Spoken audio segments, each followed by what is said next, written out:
আসসালামু আলাইকুম। যুক্তরাষ্ট্রের ভিসা পেতে গুনতে হবে 18 লাখ টাকা। এখন থেকে যুক্তরাষ্ট্রে কেউ যেতে চাইলে তাকে বাংলাদেশি টাকা 18 লাখ টাকা জমা দিতে হবে, বা 15,000 US ডলার। এটা নতুন নিয়ম করছে ট্রাম্প আসার পর। একের পর এক অভিবাসী বিরোধী আইন করে যাচ্ছে, যেখানে বিপাকে পড়তেছে আমাদের দেশের মতো গরিব যে দেশগুলি আছে, বিশেষ করে এশিয়া এবং আফ্রিকার দেশগুলি। নতুন করে 37টা দেশের উপর ট্রাম্প এই নিয়ম চালু করেছে। বাংলাদেশের 15,000 ডলার এবং অন্যান্য এক একটা দেশের উপর এক একটা অ্যামাউন্ট জারি করেছে, যে এটা দিতে হবে, এটা বন্ড হিসাবে রাখতে হবে। যুক্তরাষ্ট্রের ভিসা যদি আবেদন করতে হয় তার জন্য আগে 15,000 ডলার জমা রাখতে হবে। আমাদের দেশে 15,000, আফ্রিকার অনেক দেশে 10,000 ডলার, কোথাও 5,000 ডলার, কোথাও 20,000 ডলার এইভাবে নির্ধারণ করছে। ট্রাম্প এসে যেভাবে একের পর এক এই বাংলাদেশ এবং আফ্রিকার দেশগুলির জন্য নিয়ম কঠিন করে ফেলতেছে, এইভাবে অদূর ভবিষ্যতে আমাদের দেশে শুধু উচ্চবিত্ত ছাড়া মধ্যবিত্তের কেউ আমেরিকাতে প্রবেশ করতে পারবে না। এই যে এখন করলো 15,000 ডলার, হয়তো আগামী বছর এটা 20,000 25,000 ডলার করবে। এইভাবে আইন খুব কড়াকড়ি করে ফেলতেছে বিদেশিদের জন্য। ট্রাম্পের ভয়, ট্রাম্প যেহেতু খুব বর্ণবাদী মানুষ, যে এক সময় হয়তো এশিয়ান আফ্রিকানরাই মেজরিটি হয়ে যেতে পারে আমেরিকাতে।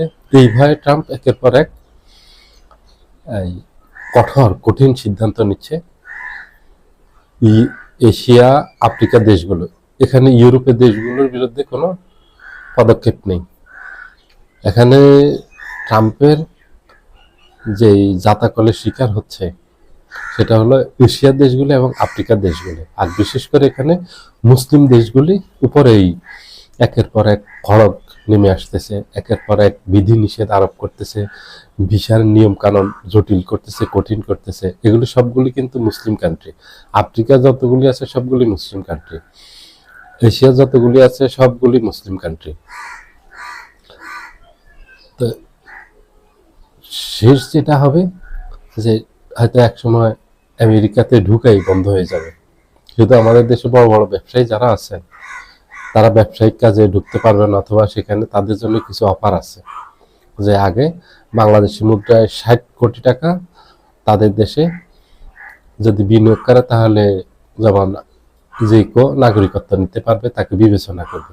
তো 60 কোটি টাকা তো, এটা তো যারা উচ্চবিত্তের তাদের পক্ষে সম্ভব, এটা তো মধ্যবিত্ত মানুষের পক্ষে একজনের নাগরিকত্ব নেওয়ার জন্য 60 কোটি টাকা খরচ করা এটা সম্ভব না। কোনো পরিবারে 4 সদস্য আছে, 5 সদস্য আছে, 6 সদস্য আছে। 6 সদস্য হলে সেটা 300 কোটি টাকার উপরে চলে আসে, প্রায় 400 কোটি টাকা চলে আসে। এটা তো সম্ভব না নাগরিকত্ব নেওয়ার জন্য একটা পরিবারের। এগুলির অর্থ হলো মুসলিমদের দরজা বন্ধ করে দেয়া আমেরিকাতে। ধীরে ধীরে হয়তো এই একই নিয়ম, একই পথে হাঁটবে ইউরোপের দেশগুলো, কানাডা, এইভাবে বিভিন্ন দেশ, যেখানে আমাদের মতো গরিব দেশগুলো এবং মুসলিম দেশগুলি নাগরিকদের প্রবেশ করা খুব কঠিন হয়ে যাবে। একের পর এক যে পদক্ষেপ নিচ্ছে ইউরোপ, আমেরিকা, ইংল্যান্ডও কড়াকড়ি পদক্ষেপ নিয়েছে এর মাঝে। ইংল্যান্ড থেকে অনেক অভিবাসী, মুসলিম অভিবাসী, প্রায় 1 কোটি অভিবাসীকে বের করে দেওয়ার সম্ভাবনা আছে ইংল্যান্ড যে আইন করেছে। এভাবে দেখা গেছে ফ্রান্স অনেক কঠিন আইন করেছে, জার্মানি অনেক কঠিন আইন করেছে মুসলিমদের জন্য বিশেষ করে, এখানে অন্যান্য দেশের জন্য না। যেমন আমাদের প্রতিবেশী দেশ ভারত আছে, ভারতের জন্য এই আইন প্রযোজ্য না।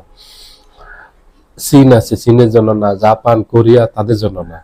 এটা হলো বাংলাদেশ, এ ধরনের গরিব দেশ 1 নম্বরে। 2 নম্বরে হলো যে দেশগুলি মুসলিম, এই টার্গেট করে করে এই দেশগুলির নিয়ম কানুন সব কড়া করতেছে, যেন চাইলে কেউ আমেরিকাতে, ইউরোপে প্রবেশ করতে না পারে।